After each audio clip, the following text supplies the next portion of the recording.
जंगबंदी की आड़ में यूएई में इसराइल के फौजियों की आमद और ईरान पर नए हमले की तैयारियां। इस दौरान रशिया भी ईरान की हिमायत और मदद के लिए मैदान में आ गया।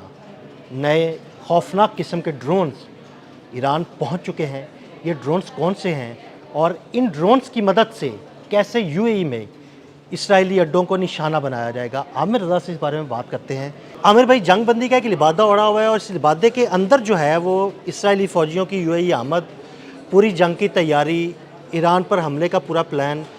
इस प्लान को भांपते हुए रशिया ने ईरान की मदद शुरू कर दी है, जो पहले भी कर रहा था, लेकिन अब एक ज़बरदस्त किस्म का ड्रोन जो है ना वो ईरान को दिया है, जिसकी मदद से यूएई में मौजूद इसराइली फ़ौजी अड्डों को निशाना बनाया जाएगा। लेकिन सिर्फ यूएई को नहीं बल्कि ये बहुत दूर तक मार करने वाले ड्रोन्स हैं। और इसका हमने 2 दिन पहले एक व्लॉग किया था, जब आपको याद होगा हमने जिक्र किया था कि कैस्पियन सी से ड्रोन्स के पुर्जा जहाज, जो एक अमेरिकन अखबार की तरफ से रिपोर्ट सामने आई थी, न्यूयॉर्क टाइम्स शायद इस अखबार का नाम था, और उसने बिल्कुल सही रिपोर्ट किया था कि इसी जंगबंदी के दौरान रशिया जो है वो मुसलसल 2 चीज़ें जो है पहुंचा रहा है। एक तो वो मिसाइल्स के लिए जो फ्यूल है, जो जिसका हमने जिक्र भी किया था, लिक्विड फ्यूल जो था वो पहुंचाया जा रहा है। दूसरा, ड्रोन्स के पुर्जा जात पहुंचाए जा रहे हैं।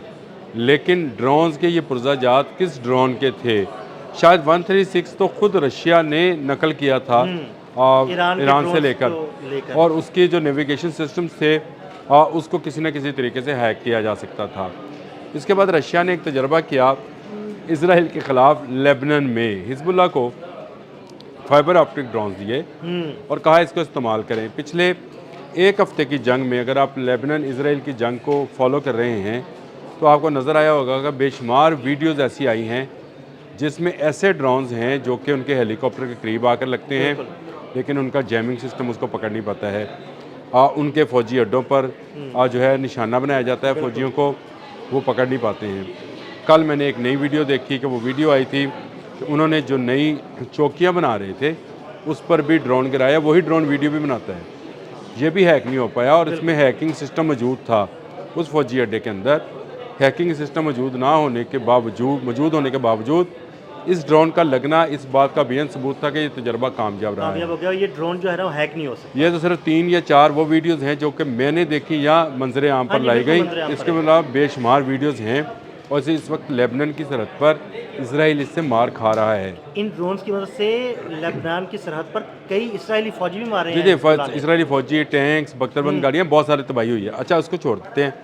अब ये जो नई रिपोर्ट है जिसमें ये कहा गया है कि 5000 फाइबर ऑप्टिक ड्रोन्स जो हैं ईरान के हवाले कर दिए गए, यानी पहुँच गए हैं।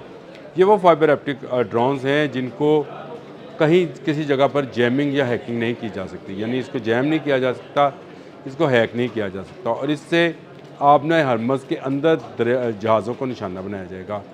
और ये ड्रोन्स जो हैं ये इंतहाई तेज़ रफ्तार हैं, क्योंकि इनके लिए जैमिंग का सिस्टम इंस्टॉल नहीं किया जा सकता।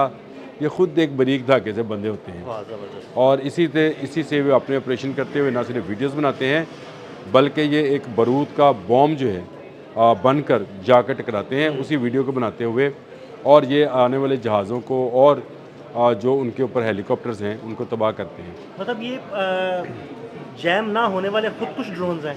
ये ऐसे ड्रोन, हाँ जी बिल्कुल, ये जैम ना होने वाले खुद कुछ ड्रोन्स हैं जिनको एक कमरे के अंदर या एक बंकर के अंदर समझ लें या एक वॉर रूम के अंदर समझ लें, इनके जो है कमांड एंड कंट्रोल्स बैठे होते हैं।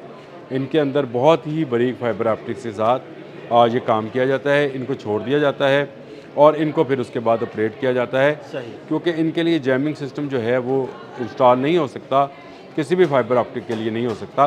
तो इनको ये पहली मरतबा जो है अब ईरान अमेरिका जंग में हम इनका सही मानों में जो है करेंगे, क्योंकि जंग तो जारी है। और सबसे बड़ी जो मुसीबत थी वो ये नज़र आती थी, मैं आपको बताता हूँ, सबसे बड़ी मुसीबत ईरान को ये नज़र आती थी कि हाग जजीरे के ऊपर जो है फ़ौजी उतारे जा सकते हैं, या उसकी जो एटमी तनसीबात हैं वहाँ पर कुछ इस तरह की कार्रवाई की जा सकती है। ये उन कार्रवाइयों को ख़दम बनाने के लिए जो है ये ड्रोन्स दिए गए हैं जो फाइबर ऑप्टिक की मदद से काम करेंगे, और आने वाले हेलीकॉप्टर्स और इस तरह की जो प्रोजेक्टाइल्स हैं उनके साथ टकराए जा सकेंगे। ये हैक नहीं हो पाएंगे, इसलिए ये ज़्यादा खतरनाक। अभी भी मैं सवाल एक्चुअली ये करना चाह रहा था कि फाइबर ऑप्टिक से क्या मुराद है? क्या एक पूरी तार इनके साथ बंधी होगी कंट्रोल रूम से लेकर जहाँ तक ये ड्रोन जाएगा वहाँ तक? देखिए, पहली बात तो ये है कि ये उड़ते तो खुदकार तरीके से ही हैं, जैसे कि आम रिमोट जहाज़ होते हैं, लेकिन इनको फाइबर ऑप्टिक के साथ लिंक किया जाता है। फाइबर ऑप्टिक आपको पता है बहुत ही बारीक तारें हैं जिनके ज़रिए सिग्नल्स जो हैं सही। पहुँचाए जाते हैं। जो लेबनान में इस्तेमाल किए गए वो इसी तार से बंधे थे, ना नज़र आने वाली, इनका कोई कलर नहीं है, बहुत ही बारीक और बहुत ही ना नज़र बारीक और आने ना नज़र आने वाली होती हैं। और ये गुरीला वॉरफेयर का हथियार है, ये आम वॉरफेयर का हथियार नहीं है कि इसको उड़ाया जाएगा और कहीं पर इसको पहुंचा दिया जाएगा।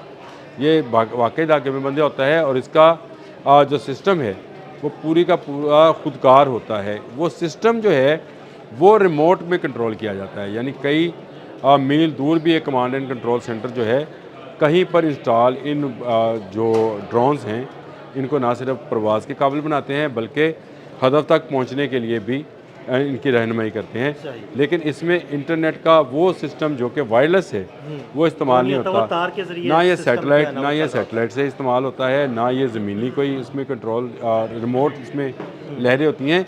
ये पूरे का पूरा फाइबर ऑप्टिक सिस्टम है।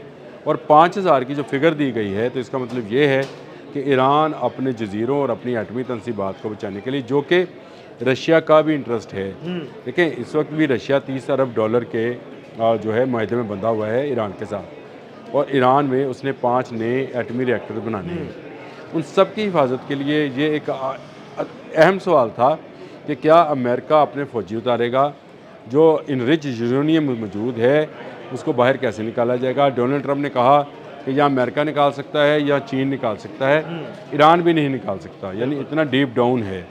लेकिन जो इसको इतना डीप डाउन ले गए हैं वो निकालना भी जानते होंगे ऑब्वियसली आमिर भाई। ऑब्वियसली ये रशिया जो है इसके इस पूरी टेक्नोलॉजी के पीछे, एटमी टेक्नोलॉजी के पीछे, न्यूक्लियर टेक्नोलॉजी के पीछे रशिया मौजूद है, और रशिया ने ही इतना डीप डाउन जो है सिस्टम इंस्टॉल किया है।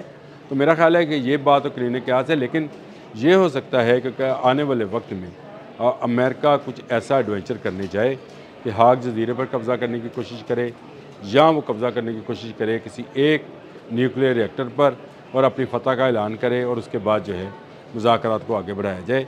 उससे बचने के लिए ये फाइबर ऑप्टिक को पहले तजर्बाती तौर पर इसराइल के ख़िलाफ़, IDF के ख़िलाफ़ इस्तेमाल किया गया। वहाँ कामयाबी के साथ जब वीडियोज़ सामने आ गई और देख लिया कि ये नहीं जैम किया जा सका, उसके बाद इसको इंस्टॉल किया गया है। और यहाँ पर ये इंस्टॉलेशन जो है ईरान के अंदर 5000 ड्रोन्स की, ये मेरा ख्याल है आने वाले वक्त में आपने हमज़ और इसके साथ जितनी बंदरगाहें हैं उनकी हिफाजत के लिए बड़े ज़रूरी होगी, क्योंकि किसी भी बंदरगाह पर कब्ज़ा जो है वो अमेरिका की फ़तह समझा जाएगा। वो चाहे बंदरबास है, चाहे कोई और बंदरगाह है, उस पर अगर वो एक दफ़ा उतर जाते हैं तो इसका समझा जाएगा कि अमेरिका ने ईरान को फ़तह कर लिया है, चाहे वो छोटा सा इलाका हो। तो इसीलिए रशिया ने इस जंगबंदी के दौरान उनको ना सिर्फ उनके नए ड्रोन्स के लिए जो कि जेट इंजन से लेस हैं, तेज़ रफ्तार ड्रोन्स, उनके लिए उनको जेट इंजन्स फराम किए, उनको मिसाइल फ्यूल्स फराम किया जो क्रूज़ मिसाइल्स में इस्तेमाल होता है, और इसके साथ साथ 5000 ड्रोन्स जो हैं वो पहुंच चुके हैं। और मेरी इतलात ये हैं कि मज़ीद भी ड्रोन्स पहुंचेंगे। इन ड्रोन्स का कामयाब तजर्बा यूक्रेन वार में रशिया ने किया था, फिर उसके बाद ईरानी हिजबुल्लाह जो है, ईरानी सपोर्टेड हिजबुल्लाह ने इसराइल में कर लिया। अब ये ईरान को दिए जा रहे हैं ताकि ईरान में अगर गुरीला वार की किसी वक्त या बंदरगाहों को बचाने के लिए ज़रूरत पेश आए तो ये ड्रोन इस्तेमाल करें। ये फाइबर ऑप्टिक ड्रोन है तो ये क्या तवील फासले तक भी मार कर सकते हैं? देखिए, आपको जितना लंबा धागा होगा उतनी दूर तक जा सकते हैं। तो इनका अभी तक तो ये है कि ये हज़ारों फीट दूर से ही निशाना बना सकते हैं, लेकिन अगर हम ये कहें कि ये यहाँ से लट से इसराइल तक पहुँच जाएंगे तो ये मुश्किल है। हाँ, ये ज़रूर है कि गुरिल्ला वारफेयर के अंदर अगर आपका लेबनान में सिस्टम मौजूद है तो उससे आप इसराइल पे हमला कर सकते हैं और इसराइल के अंदर इंस्टॉलेशंस पर इनको गिरा सकते हैं। ये उतना लंबा फासला जो है, जिस तरह से जेट फ्यूल इंजन वाले मैंने कहा ड्रोन्स हैं जिनको आने वाली जंग में मुत्तहिदा अरब अमारात के ख़िलाफ़ इस्तेमाल किया जाएगा, ये उस तरह का मामला नहीं है, लेकिन ये गुरिल्ला वारफेयर के लिए बड़ा ज़रूरी है। बहुत शुक्रिया आमिर भाई। आमिर भाई ने बड़ी तफसील के साथ इस ड्रोन की खसूसियात के बारे में आपको बताया। मज़ीद अपडेट्स के लिए अदील अहमद और आमिर रज़ा को फॉलो करते रहें। अब तक के लिए इजाज़त दीजिएगा। अल्लाह हाफ़िज़।